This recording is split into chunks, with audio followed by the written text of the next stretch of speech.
Okay, you got your end housing all cleaned up. Now all you need to do is remove the bearing race off of the pinion.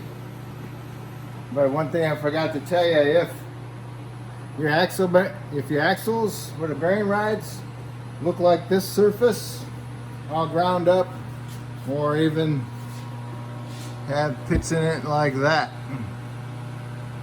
then you need to replace the axle and the bearings, okay? Now back to this. To remove this race, put your die grinder, cut an angle on it, okay? It's okay if you cut into it just a little bit, the pinion shaft.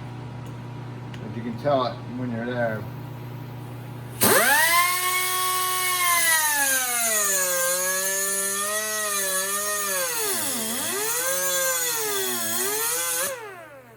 Get the idea, you cut it at an angle, okay?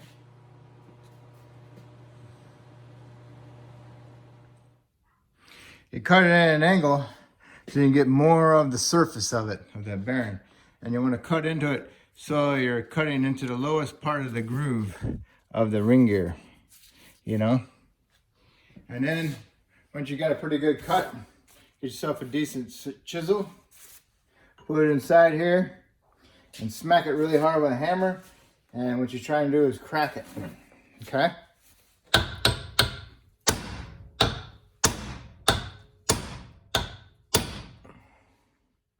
You'll be able to know when you crack it because you'll see it crack.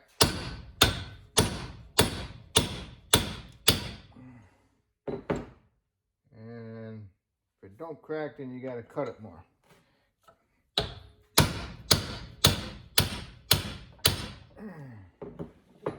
And I got to cut more. Let me see. Yep, it's got a small crack in there. So now you just go like this, put it in here, tighten it up, like that.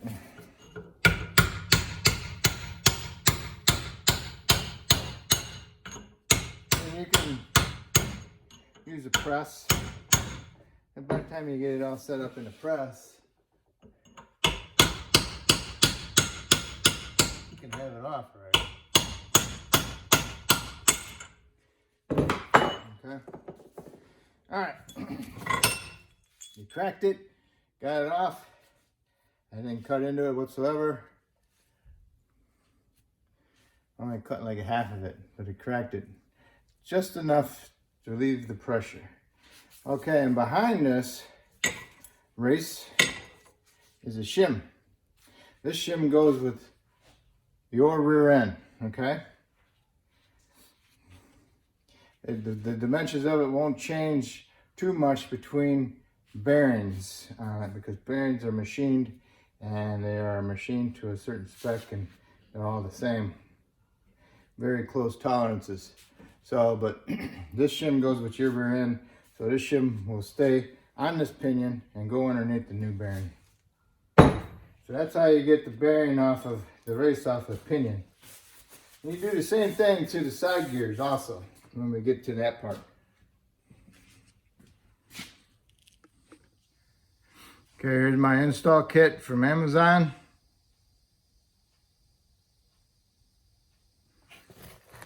Motive gear, good set.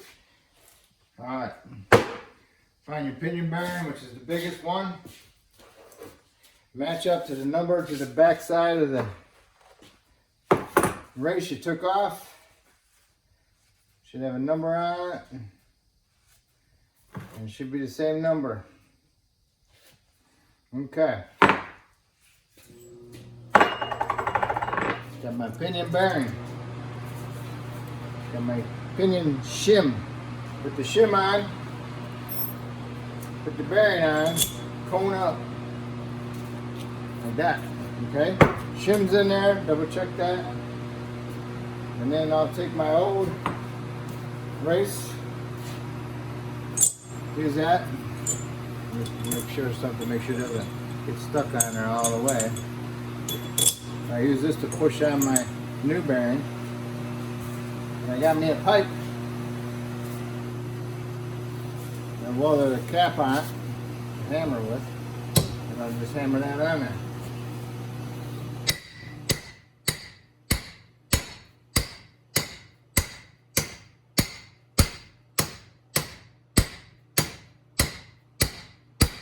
Getting close. You'll know when it bottoms out.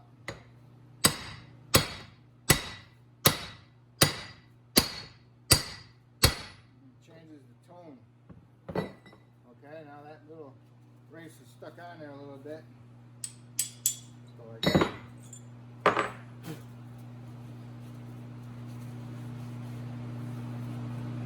Just look in there and make sure that there's no gap in there. Good on it, and this is ready. But before you install it, you put some gear lube on it, okay, and work it in. All right. Then you want to find the new crush sleeve. This is your old crush sleeve. Big difference. Crush sleeve purpose is to maintain a pressure on the bearings. So if you didn't have a crush sleeve in there, you can just smash the shit out of them, okay? And that's what the crush sleeve does. It keeps you from smashing the crap out of them. All right, so that's all set.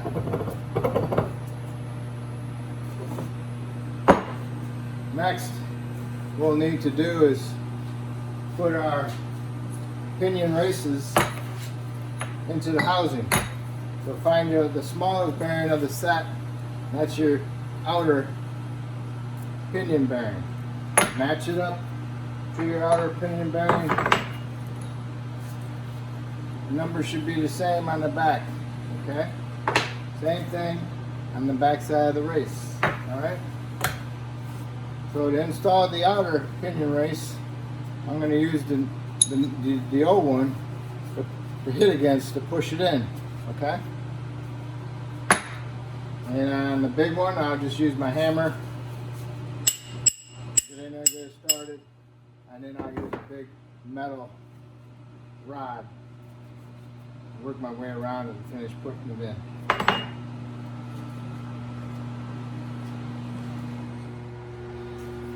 Okay. My new race goes in first. Fat end, then in, and the thin end out. Okay. Now I use my old race. Just like that. Just tap it in there. Okay. Like that.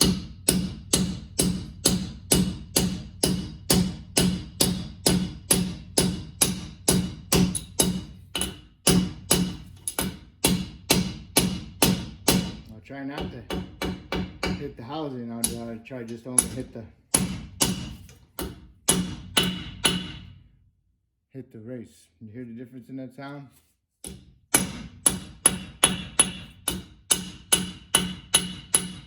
That means the race is bottomed out. Okay? You can just put your finger back there and just see if you can feel a gap possibly. But that's good. Okay? Next, you want to find that bearing that goes in here.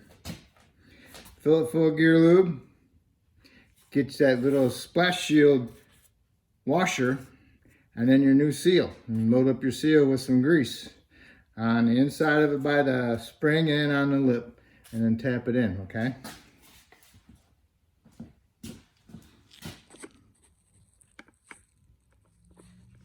Alright, okay.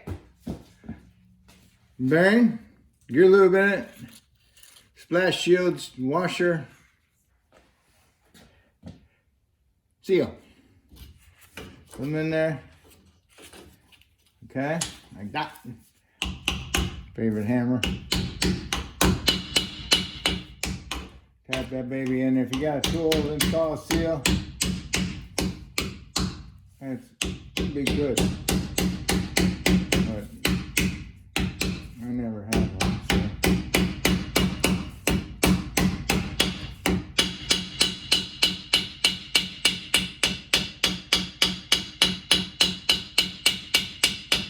I hit the outer side and I don't hit the seal part. So this is all set and ready now, okay? Now, clean up your flange. Make sure you got it's all cleaned up inside there and everything. Inside the splines and everything, so to go back together. And what we'll do is put some gear lube on our bearing that's on our pinion. And then we'll stick the pinion up through there, and we'll put our flange on there and our nut washer, okay?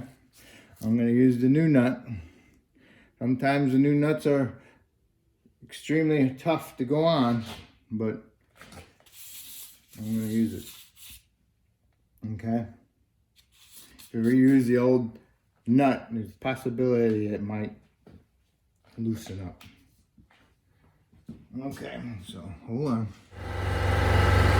All right, time for the inner race. Okay.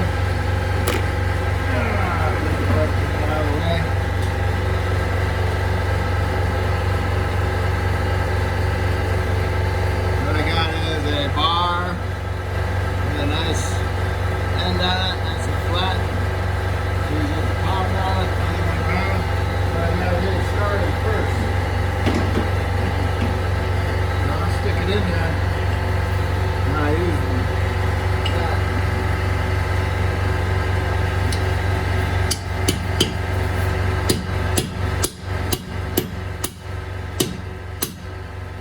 Just try to feel it. Feel around where's the fat spot. Okay.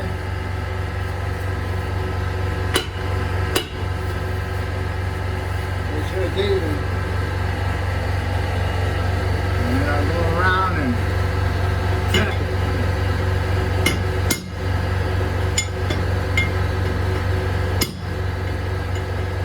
You can tell kind of divided a little bit, so there it is what I find. Close here, far away down here, so you want to get going in and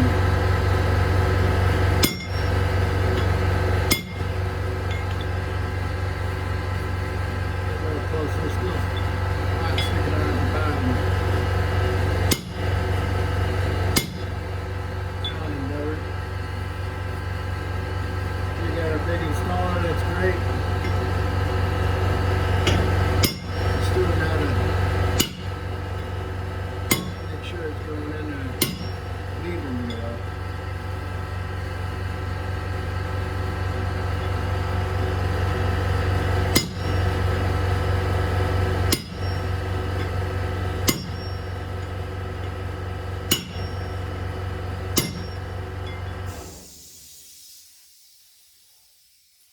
The high at the bottom.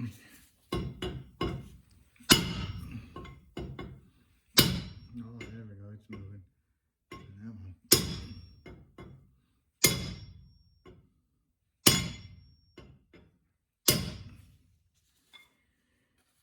It's just takes time. Don't want to bind it. If you bind it, it puts little notches in the back and then starts shaving metal and gets behind the bearing and then it makes it bottom out too soon. Gets heavy after a while. There we go, hit. I'll tell when it bottoms out, you're hitting the housing, okay? So now what you gotta do is have a nice edge and put the edge just on the edge of the bearing race and then hammer it in.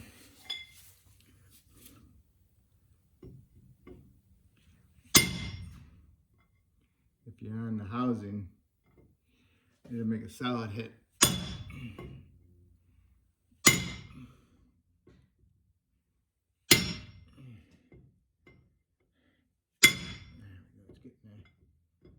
Should be there. Yeah. Okay. That's there. Yep. It's all the way in there. If you got any metal in there, just flick it out of there because it should be all cleaned anyway. Okay. So then that's in there. That race is in there now. What we gotta do is put our pinion in there with the bearing on it and all that, and make sure you put some gear lube on the bearing. We're gonna do that next. I'm all set for that.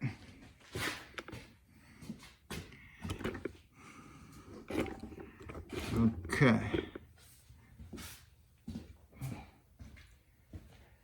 Make sure your cross sleeves on your pinion shaft. Don't forget it. Okay. So stick the pinion through the backside, up through the hole. Okay. Get it in there. Get your flange up there. See if you can center it into the seal. Get it started into some splines. And there it is. And now you can put your nut on it. Get your new nut. Put it on there. You want to use a new nut because you don't want it walking loose on you. Sometimes new nuts are tight and they don't want to tighten up. But I think I can beat it. Alright, so you want to hold this pinion up against the bearing, okay? Put your gun on there, run it up a little bit.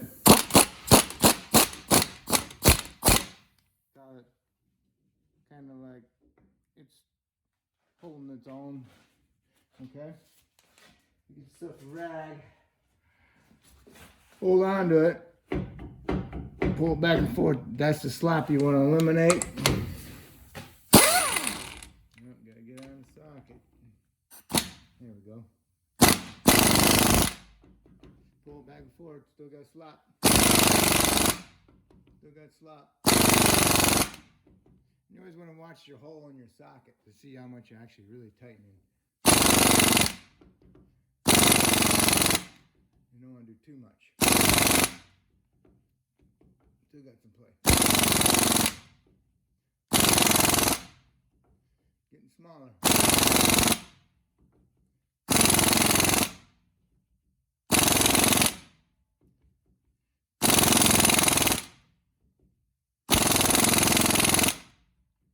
See, this is what I mean by a new nut.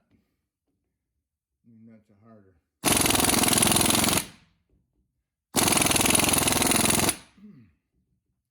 Still got a little play. Okay. No play in it, but it spins too free. It needs to have a preload on it of 30 inch-pounds for a new bearing.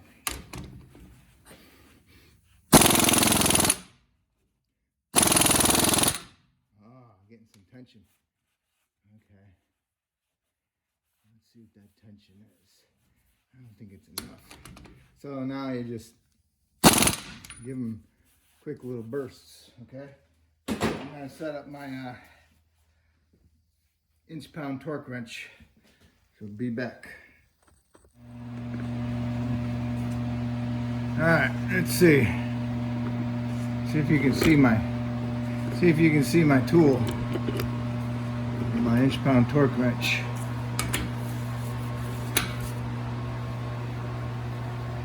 All right, inch-pound torque wrench. What I'm doing, I'm turning and I'm measuring to see how much resistance it is to turn it, and it's showing about 15 inch-pounds. And I went 30, 28 to 30. So it needs to be a little bit more tighter.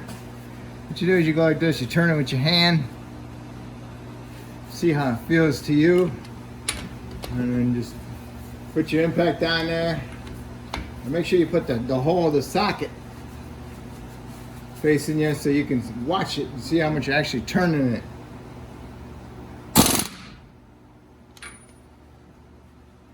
And then go and do that. And go a little, one more hit. Oh yeah. Make sure you turn it a couple times. Make sure it's free. Put your thing on there. Turn it. Huh. I'm at 20. Gotta go a little bit tighter. Make sure you put the dot towards you so you know. Always gotta use the rag. Okay.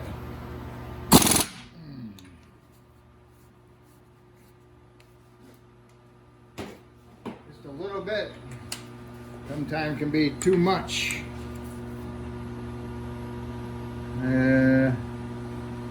So 25. A little bit better than that. Okay. Put the dot towards you so you see what you're doing. Okay.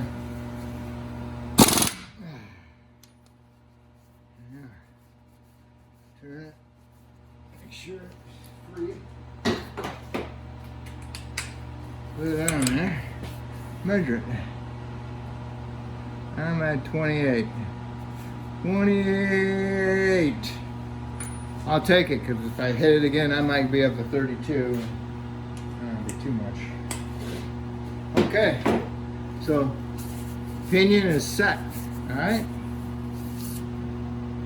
It's at 28 inch-pounds to turn it. Okay. Cut your cages off. Get your roller bearings out of there. Get rid of them. Make sure they're not stuck inside here anywhere. All right, you got both sets of cages off. Then you want to slice your race. And then hit it with your chisel. And then you can remove it. You can crack it.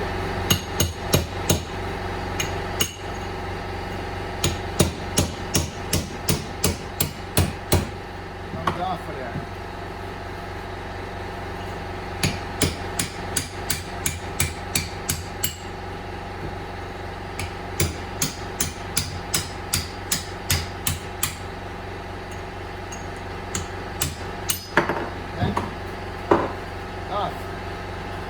Same thing to the other side. Alright?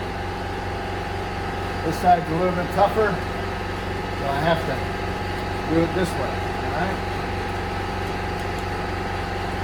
Do the same thing. And then we'll get the bearings ready.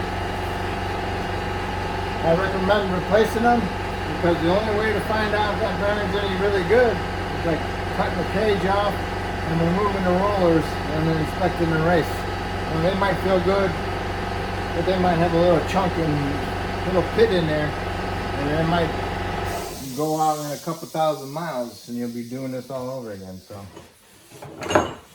because if you're doing this under warranty, then yeah, you just do what you need to do because that's what you get paid for, only. All right. So I'm going to cut that one and remove it, and then I'll show you how to put the new ones on.